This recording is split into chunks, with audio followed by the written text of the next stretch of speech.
Hey guys, how you doing? So in this video I'm going to go over some hoods and some things I have to say about them.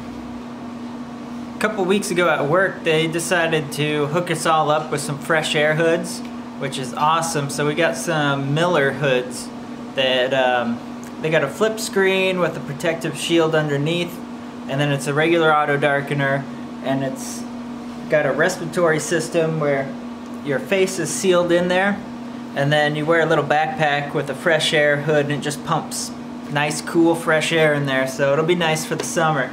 But that means I gotta take my hood home. So I decided I'd tell you guys my thoughts on hoods.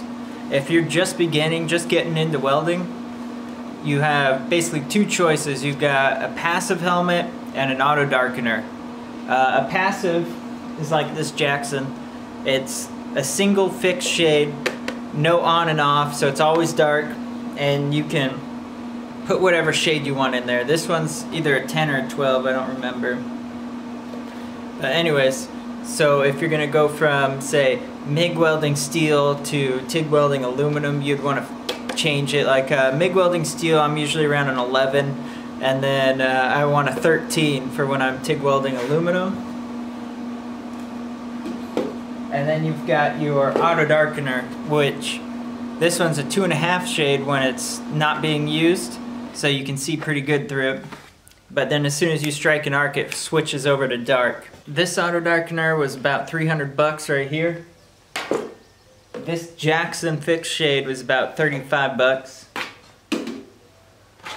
And this Miller Classic was about 100 bucks. And this is an auto darkener. If you can't afford a $300+ auto darkener, then I would suggest not getting an auto darkener and getting a fixed shade. If you have that money to shell out, they're really nice, they're amazing.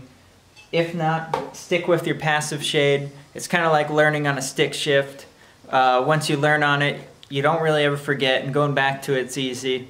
You don't have to have batteries, so if you're in the middle of nowhere, nothing can really go wrong unless you drop it and shatter your glass.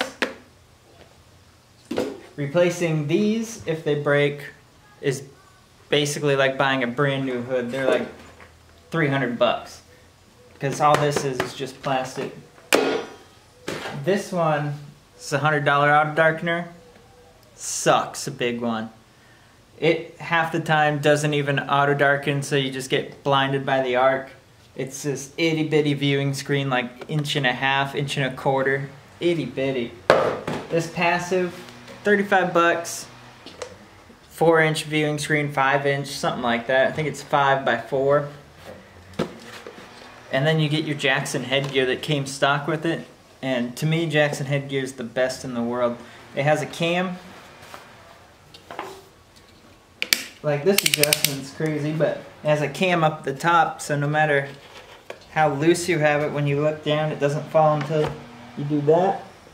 And then it has a cam that locks at the bottom, so that when you're doing upside down stuff, it's not going to snap up on you and let the light in through your neck. Yeah, but that's why I like it. Super comfortable. You can infinite adjust it all, and then if you're going like this one will loosen up on me and fall. I hate that. This one, nothing until you need it. I've always wanted to throw this headgear on there. But anyways, 35 bucks for a passive one with great headgear, great viewing area, versus 100 bucks for a pile of crap that you can't hardly see out, half the time doesn't work, and versus around 300 bucks for a really nice one, but all the parts are really expensive. Doesn't have as nice a headgear, but if you're doing production stuff, auto darkeners are amazing. Alright guys, well that was just a quick video. Hopefully it helps some of the new guys when it comes to picking out hoods. The choice is all up to you. These are just my opinions on what I like, what I find's best, and working with new people, what works best. Well, if you like this video, give me a thumbs up, subscribe if you're not, hit that bell, that way you get notified of it. Leave a comment of anything you want to see or what your favorite type of hoods are. I haven't tried every hood, you know. I've used lots of speed glass, these optrels, Jacksons, Millers. but there's a lot out there like the Vikings from Lincoln. I haven't tried. I heard those are nice. Don't be brand loyal is what I gotta say. Anyways, check out my other videos and have a good one.